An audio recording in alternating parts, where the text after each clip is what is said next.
Chris is back on Rethink Real Estate, and today we're going to do email subject titles to get read rates up.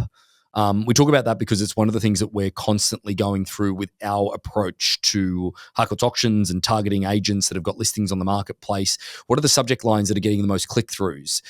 Chris has managed to be sending out between 2,500 and 3,000 emails a month, and we've got an over 50% read rate, which is unbelievable considering that it's all basically cold outreach. But I will caution you guys, minute 19, Chris and I come up with an incredible idea, absolutely real estate gold. Definitely need to watch it. Definitely need to watch till 19 or fast forward through to 19 and have a quick listen of that, because I really do believe that simple approach when it comes to your email marketing could have a massive effect when it comes to getting people or provoking thought about property value. Thanks again. Welcome to Rethink Real Estate. My name is Ben Brady, and this is a real estate podcast aimed to deliver sales strategies, marketing tips, and business insights from industry experts and myself to build a listing-focused business for the future. Let's get into it. Hey, Chris. How's it going? Rainiers, is that it? Rainiers, yep, like Mount Rainier. Show your Pacific Northwest knowledge right now. What is Mount Rainier, Ben? Yeah, well that's the big mountain, right? Yeah, it's the sleeping giant that we have here. I said something completely stupid that everybody in the Northwest that I know is going to kill me for. I'm flying in and I'm with Josh and we're flying in to come see you. And I'm like, oh, wow, Mount Hood. You can see it all the way from here. That's a different mountain. That is a little bit south of here. Thank you. And it is nowhere near the size. I don't have the numbers off the top of my head, but Mount Rainier is just giant compared to Mount Hood when you look at it. So it looks way bigger. It's one of the main ones that people do from the climbing to prepare for Mount Everest. Right. So I would never do any of those, but a lot of people have climbed Mount Rainier in preparation for the bigger mountains. So let's just give everybody a really quick update before we dive into today's topic, which we're going to be running through email subject lines to grab people's attention. I think that's a really prompt. I really love that because at the end of the day, it's an email subject line that gets my attention. So I really love going through it. But let's just quickly go through our quick little Northwest jaunt. That was, 48-hour jaunt? That was a 48-hour jaunt. Yeah, yeah, definitely. Flew in. You picked us up from the airport. We then went directly to a Mariners game. What was the bar we went to again? We went to Sluggers. If anybody is going to a Mariners game ever and they are not from the area, stop by Sluggers on your way. That is the pregame place of choice. That is the good luck bar. And we had good luck at the game. We won. We did. Yeah. I'd like to personally think that it was only because I was there, but that's fine. That's all right. And we went to Sluggers. If you go to Sluggers, you win. That's the rule. So we're walking down. I decided, when in Rome, I need to get a Mariners hat, and then forgot that I was actually wearing a hat that I didn't want to throw out at the time. So I bought a hat and then had to get a bag for my other hat and carry that around like an idiot all day, but that's okay. Proceeded then to sit there and Chris take us on a food tour of the stadium. I will say this is that baseball stadium has the greatest food out of any stadium that I've ever been to. Yep. Yeah, big congratulations there. Josh proceeded to slam him in a burger within 30 seconds of getting it. It was actually a sight to behold. Then we obviously sat there behind home plate, watched the game. We won. It was really cool, to be seats were great, by the way. But then we decided, okay, well, we're going to go and meet up with one of our business partners up there, Lisa Johnson and her husband, for a drink afterwards. I didn't realize how bad the stadium traffic was. So Josh, Chris and I jump on scooters. Josh and I on scooters. Chris is on a bike. And we decide to cruise down. It was 2 miles and got that done. And then what was the restaurant we went to in Tacoma? We went to, I'm going to forget the name right now. Anyway, long story short, they come with a hot stone where you can continue to cook your steak and to your liking and whatever. It was, and I said this to Calista, it was one of the better steaks that I've probably had. And that's a big Bravo call. Is the name. Quino Bravo. There you go. Yeah. Okay. In Tacoma, if you're ever there, definitely worth a go. It was the New York. It was an Australian cut, by the way. And then the following day, Chris came and picked us up from the hotel, and we got a little breakfast and went and played Chambers Bay, like quintessential Northwest golf course. Yep. And then they had MSM Deli for lunch, which is, again, a complete Pacific Northwest staple. It is only found here, and it is the best. This is a quick little shout out so that we're on the record here as well. Chris, Josh, and I walked up to the first tee, and there was this kid there with his dad and a caddy, and I'm like, oh no, this is going to be crap. Anyway, kid proceeds to set up to the tee and smoke one down the middle, like 25 yards further than any of us, right down the middle, and then proceeds to shoot 2 under from the same tees as what we're hitting from for the entire round. So it was fair enough to say that all 3 of our egos were bruised that day. On one of the toughest golf courses in America. Look up all the PGA players, how bad they treated that during the U.S. Open, and how many bad things they had to say about that course. That kid destroyed that course. Arnold, when you're on the PGA, we want tickets. So yeah, it was fair enough to say that he probably would have shot 10 under, but the average of the golf player around him was bringing him down. Yeah, exactly. Well, as we proceed through into more relevant news, folks, is that let's talk about some strategic angles that we can obviously get the subject line of our emails to grab some attention. Because, Chris, I think that it's one of the things that we do, and as many people that might be avid listeners to the podcast, we hope that there's a couple of you out there, is that it's something that we do from an outreach perspective. We found it the most effective thing whilst we're targeting on social media. Realistically, sending emails to people has been, above all, probably the best inbound influence to us getting business at this point, reaching out to agents that have had listings on the market for an extended period of time. And one of the biggest challenges for, I'd go as far as to say us, but I really believe it's you because you're the manager of all of that, is to get that engagement through something snappy, and then the contents within that email being short, sharp, and delivering the message, of course, as well. So why don't we talk about some of the things that we've done in order to understand the subject lines that grab people's attention? Yeah, first off, I think this is a perfect time to kind of have this conversation too. Is a lot of agents, when the market gets a little bit slower, they start to focus on their marketing efforts, which is a beautiful time for them to focus on it. And I'm seeing a lot of emails, and I always see them towards the end of the year for some reason. I think agents look at their like planning, and then they catch back up on it after summer, and then they look at it and they're like, "Oh man, I was supposed to be sending out emails every single month," and I see all of a sudden just a flood of emails coming through my inbox because I'm on pretty much every realtor's email database, and so I get so many floods of emails, and they all look the same. And I think that's kind of one of the big things that we need to dive home in this episode is standing out with your emails is probably the number one way to get them opened.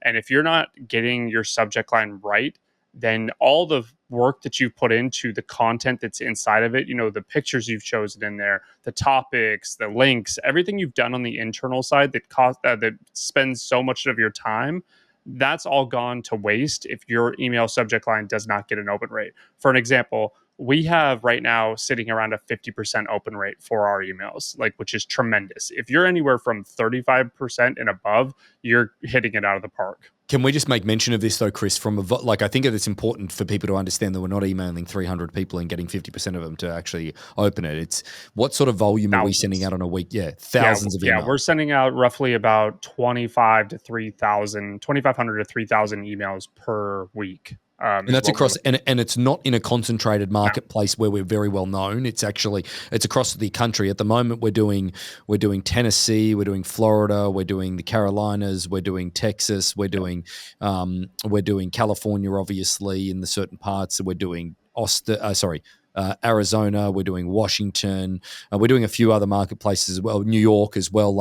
There's a fair few targeted audiences within that we're still getting those great successes of open rates. And do you put that down to, because very early on we didn't put this is really early on, we did not put the agent's property address was not in the subject title.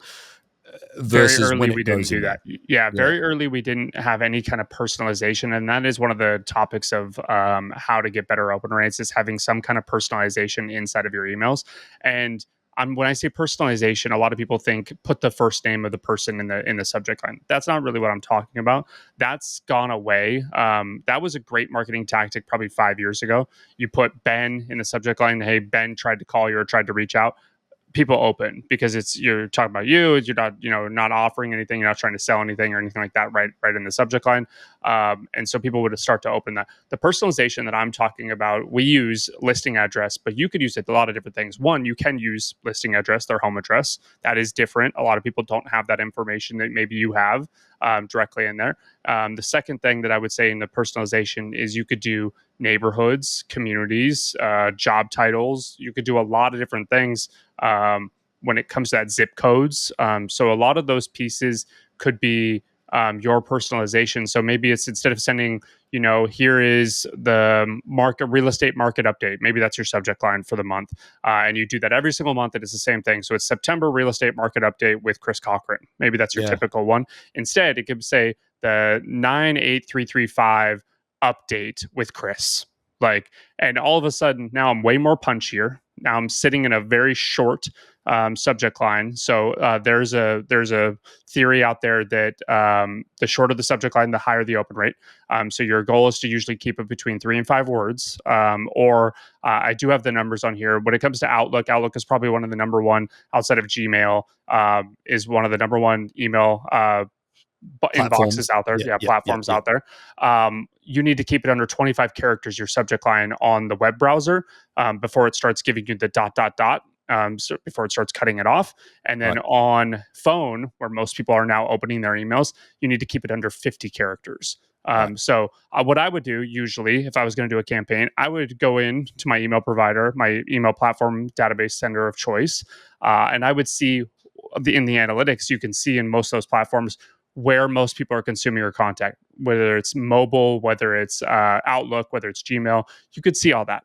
And I would go figure out how many characters you need to keep your subject line under. But then I would start using personalization at that point. So now I brought in, instead of the real estate market update that has no personal update, it has no personalization in there. And now I brought in the zip code. And now all of a sudden I'm talking directly to that person. So instead of real estate market update with Chris Cochran, 98335 update. I don't even put real estate in it. I know you usually want to tie real estate to you, but they know you. They know who you are. They open it. They're going to see real estate in there. But the update maybe gives them a little bit of insight that maybe it's not just real estate update, and it's update about the actual community and what's going on in the community, which opens your door to put more content inside of your email. And then also entices them a little bit more to find out more. Like, they're not getting everything in the subject line. I think we try to put too much emphasis on trying to fit everything into the subject line. Totally agree with that. When you need to try to keep it as punchy as possible in a short amount of time. So let me just, there's a couple of things that I want to double click on, and I want to absolutely ask you a few questions on. First things first is that I think that, and tell me if I'm wrong in how to manage this.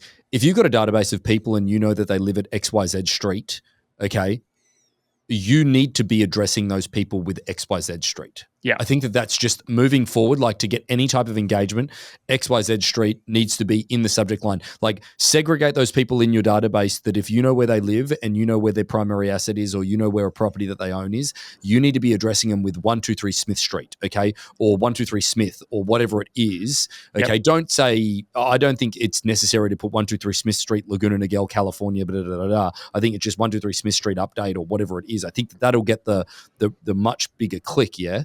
It depends on the size of your database. So obviously, if you have a major street, like we do a lot of business right now in Miami, that a lot of the properties in that on those condos are all in that same street. They're all in that one strip. So Ocean Boulevard, or yeah, whatever.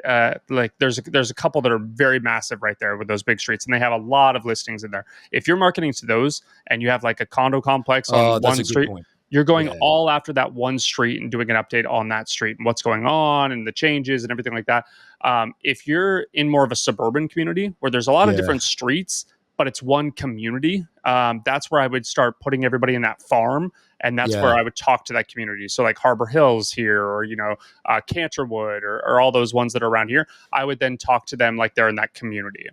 Can we then, okay, and then let's say you're doing a market update in the subject line, would it be better off doing like, instead of 92627 update, could with Chris, could it be like you take something of the subject of the video and go record sale price in 92627 or whatever it is, like take the subject of that? Because it's kind of like a video. When you do a video for the first time, if you grab your phone and you're filming on a video, right? And I think I can't remember who taught me this, but it's like, don't say, hi, my name is Ben and this this is blah, blah, blah, blah, blah, blah. It's like kind of you go through the one thing. There was a record sale price at 123 Smith Street in Costa Mesa, California, and it was 38, and it was this, and this. Today, on today's video, we're going to explore that further. My name is Ben Brady, and here's the 92627 update and whatever you say. But like going through that subject line and making sure that maybe the hit is in there, is that right?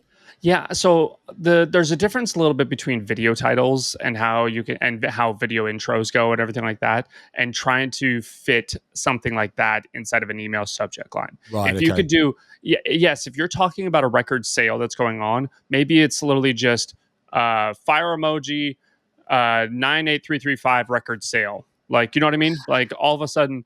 And Chris loves an emoji, people. Loves an emoji. The emojis actually have a higher open rate, and especially if you stack them at the beginning. So the number one, the reason why I brought up the market update is because I get those emails all the time, and they all have the same exact, and they're the same subject line every single month, and it's nothing ever changes out of them. And I get it. There's someone back in the day who told you want to market your real estate update in the email inbox so people can easily search it and they can always find it. Blah blah blah blah. The searches in the emails are perfectly fine now. You could put that as the title of your email once they open the email every single time, and then when they search it, they will find that in there. So you don't need to put that in your actual subject line. And if you are doing the same title every single time, make it shorter, put a semicolon after it, and then put your record sales and whatever afterwards, so the people who can open it, they can actually see the entirety. But what you're trying to do is you're trying to pack the punchiest part of it, the most informative part of it, right in the beginning of that subject line, so that it's actually like you're actually seeing it in the subject line before it gets cut off by the algorithms and everything, or by not the algorithms, but the platforms. But I'm just thinking, because I'm just thinking emoji, go ahead. Yeah, go for it. No, go ahead. Go. One of the things too with emojis is you can use those as your branding as well. So you can have the same emoji over and over and over inside of like the first character of all your emails is either, it's a fire or it's a house and you'd use that every single time you're sending out these market updates. And then people know when that hits their inbox that's that market update. So you don't actually have to start like using the same thing. Condense everything down and use the emojis as your branding.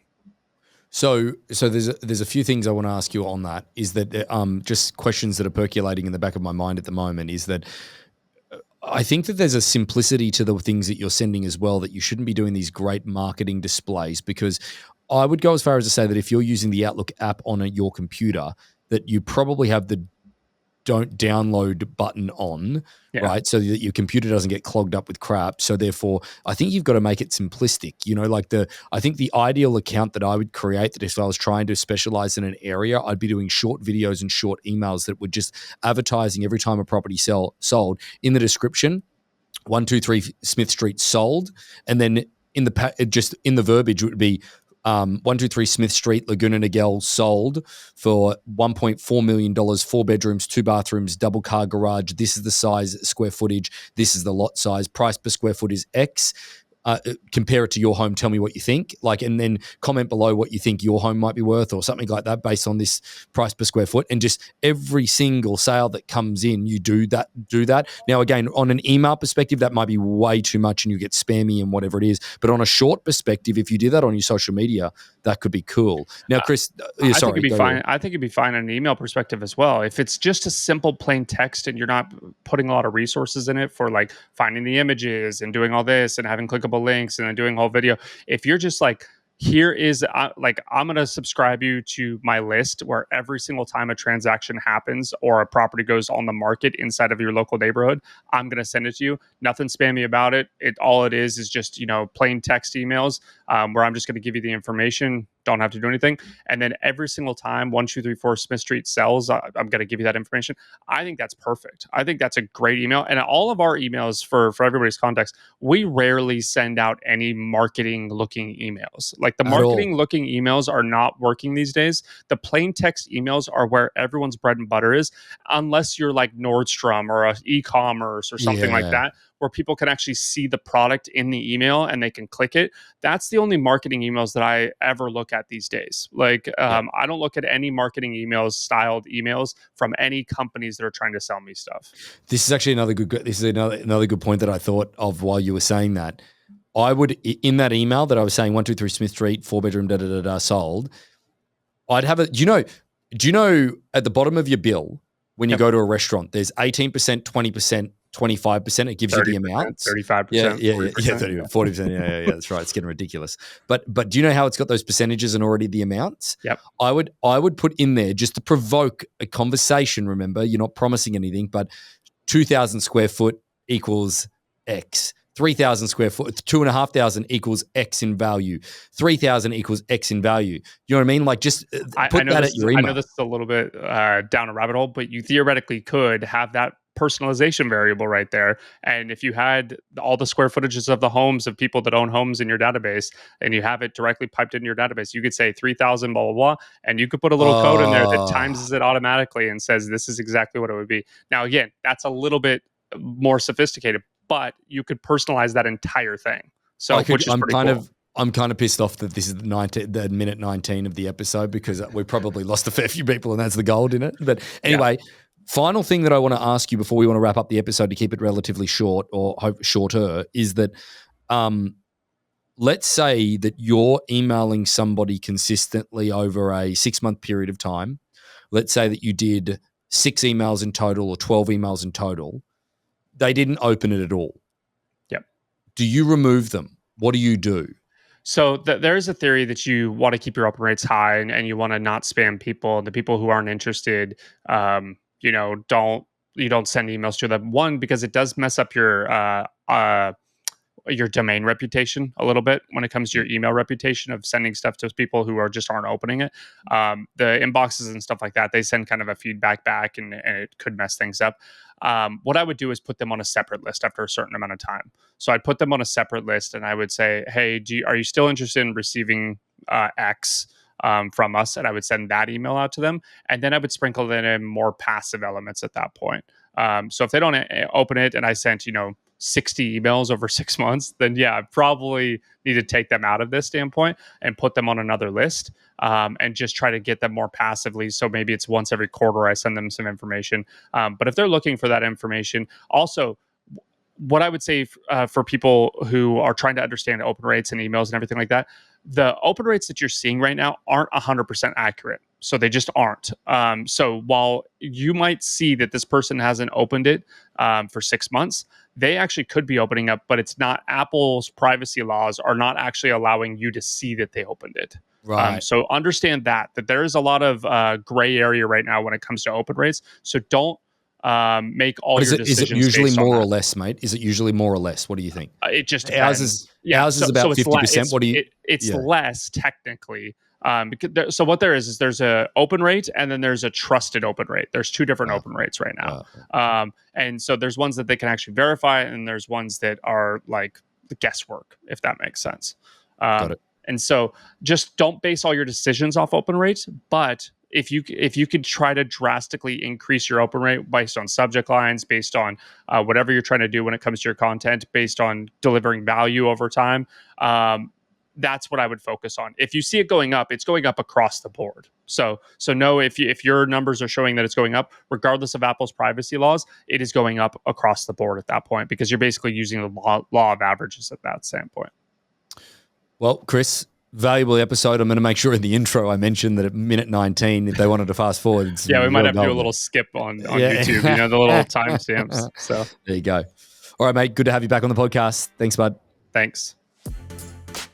So about 75% of our audience hasn't liked, followed, or subscribed to our podcast. It would mean the world to us, and it would help this podcast more than you know to expand our reach if you were to like, follow, or subscribe on any of the platforms that you're watching or listening on. Thanks again.